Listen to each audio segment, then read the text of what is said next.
Please video like and subscribe this channel. The first thing I felt was heat, not the ordinary heat of sunlight or machinery, but a deep, living warmth that pressed against my skin and seemed to seep into my very bones. My vision flickered, wavering between sharp clarity and molten blurs. The world tilted violently, and I realized with a surge of panic that the shuttle I had been piloting through the orbit of Talith Prime was failing. Alarms blared in my ears as the vessel shuddered. Red lights painted the walls, and the automated systems screamed warnings I couldn't comprehend. I tried to stabilize the controls, but the thrusters failed in a cascade of sparks and warning chimes. Then darkness claimed me. When I came to, the world was not the one I knew. My body lay on a surface that was neither metal nor stone, but soft, pulsing, almost living. The air shimmered around me with colors I could not name, and the sky, if it could be called that, shifted in patterns like flowing liquid light. A hum, low and melodic, vibrated through the ground and into my chest, as though the planet itself were breathing in resonance with my own heartbeat. And she was there. The alien goddess. I could hardly describe her in human terms. She stood over me, colossal yet impossibly delicate, her form flowing and shimmering as though sculpted from liquid starlight. Her eyes were vast pools of molten silver, reflecting both the sky and some strange depth of time itself. Long tendrils of energy wove from her back, reaching toward the horizon like rivers of light. "You survived," she said, not a question, but a statement that reverberated inside my mind as clearly as it would have in my ears. Her voice carried authority, calm, and something warmer, something almost maternal. I think I'm alive," I murmured, my throat dry, my body trembling. "Yes," she replied. "And you will remain so." I blinked, attempting to process her words. My mind stuttered. Survival, promised by a being that could bend reality around her like silk. It felt impossible.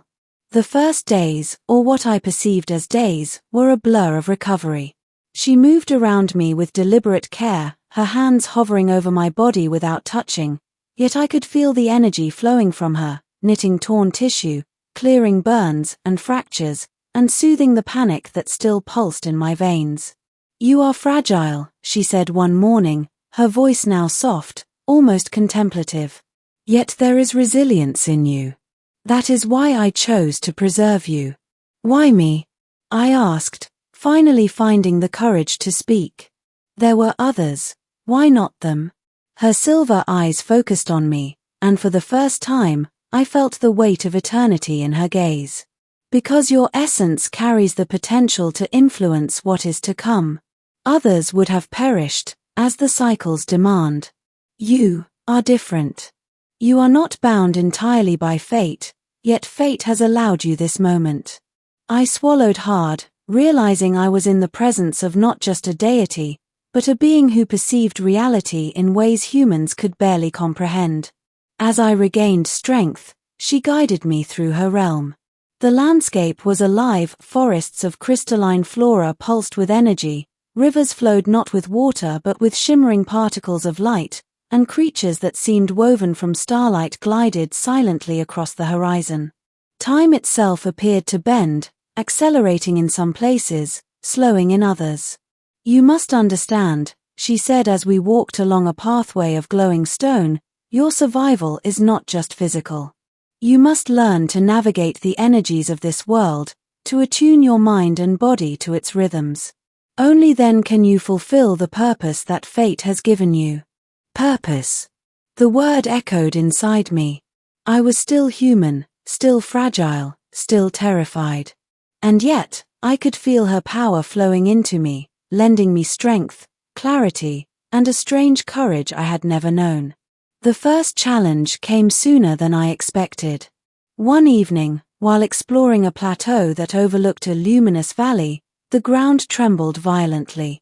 From the light-drenched horizon emerged beings of shadow and malice, entities composed of void, intent on devouring the life energy of the planet and all who dwelled upon it. They were the remnants of a cosmic war, hunters that had survived across millennia, drawn to Talith Prime by the arrival of a human imbued with the goddess's favor. Panic surged in me, primal and immediate. I had no weapons, no skills beyond human instincts, yet I knew running would be fatal. The goddess hovered above the scene, her form expanding, radiating a power that distorted space itself. "Do not fear," she commanded. "Your survival is my will.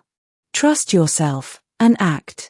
I closed my eyes and focused, listening not with ears, but with the resonance she had taught me to perceive. The energies of the world, the pulsing light, the hum beneath the soil, the wind rippling through the crystalline flora aligned with my awareness. For the first time, I understood, survival was not a matter of strength, but of attunement. I moved instinctively, using the environment to evade the attacks, channeling energy from the ground to create barriers, and guiding some of the planet's native creatures into the path of the shadow beings.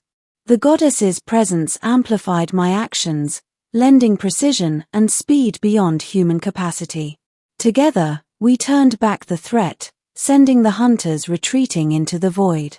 When the dust settled, I realized I was not just alive, I had survived a trial that would have annihilated anyone else. In the days that followed, the goddess began to teach me more. She revealed the histories of her people, civilizations older than human memory, and the cycles of creation and destruction that had shaped the cosmos. I learned to harness the planet's biogenic energies, manipulate matter subtly, and perceive threads of possibility that had once seemed like dreams. "You are becoming what I promised," she said one night, as we stood beneath a sky where galaxies swirled in visible eddies. "Not merely alive, but capable. Not merely human, but a bridge between worlds." I hesitated, still clinging to my sense of mortality. "I don't understand. How can I, a single human, be anything more than nothing?" Her laughter, like the chiming of distant stars, surrounded me. Nothing is never nothing. Even the smallest spark can ignite a fire that changes the course of a planet. You are that spark. Weeks turned into months, or so it seemed, and I became adept at navigating both the goddess's realm and the dangers that lurked beyond. Each trial tested not only my physical resilience but my ingenuity, empathy, and understanding of life itself. I learned to interpret subtle cues in energy flows, anticipate threats before they arrived, and even negotiate with entities whose motives were alien and unfathomable. Through it all, she remained a constant presence, a guide who offered insight but never imposed. Her promise of survival was not a shield against challenge, but a seed from which capability could grow. "You have done well," she said one evening as we observed the twin auroras that lit the horizon. "But the greatest test is yet to come. Survival alone is meaningless without purpose, without action that echoes beyond your own existence." That test arrived in the form of a cataclysm. A massive eruption of energy from the planet's core threatened to tear the surface apart, annihilating entire regions. The native ecosystems, human settlers, and even the goddess's domain were at risk. She looked at me, eyes gleaming silver. "You must act. Your understanding, your attunement, is the only way to prevent devastation." I felt fear like never before, but also a strange clarity. I moved through the planet's energy networks, guiding flows, stabilizing ruptures, and aligning forces that had previously been beyond comprehension. The goddess augmented my efforts subtly, but it was my focus, my decisions, and my instincts that steered the outcome. Hours, or was it moments later, the catastrophe abated. Valleys were intact, settlements survived, and the natural energies of Talith Prime resumed their rhythm. I collapsed to my knees, exhausted but alive. She approached, her hand hovering above my shoulder. "You see now," she said, "survival is not simply enduring. It is action, understanding, and harmony with the world around you." I nodded, understanding at last the truth of her promise. She had not merely kept me alive, she had prepared me to become something more than human, something that could navigate worlds and shape outcomes beyond my imagining. The following weeks were quieter, though no less purposeful. I explored Talith Prime with her guidance, learning its secrets, its history, and its potential.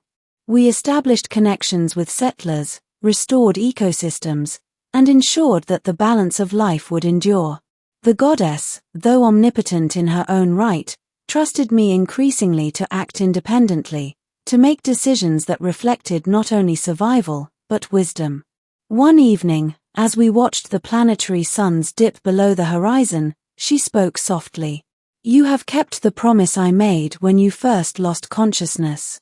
You survived, and you have grown." "I couldn't have done it without you," I replied, feeling the weight of truth in my words. "You could," she said, a faint smile on her radiant face. "I only guided you to see what was already within you. Survival is a choice, but purpose is what makes it meaningful." In that moment, I realized that the promise had never been about shielding me from danger, but about awakening the capacity for courage, insight, and action that lay dormant in every human. I had been given not only life, but a chance to become part of something greater. And as I looked at the alien goddess, I understood fully. I had survived, not because fate or divinity demanded it, but because she believed, and I acted, and together we reshaped the future of a world and perhaps an entire galaxy.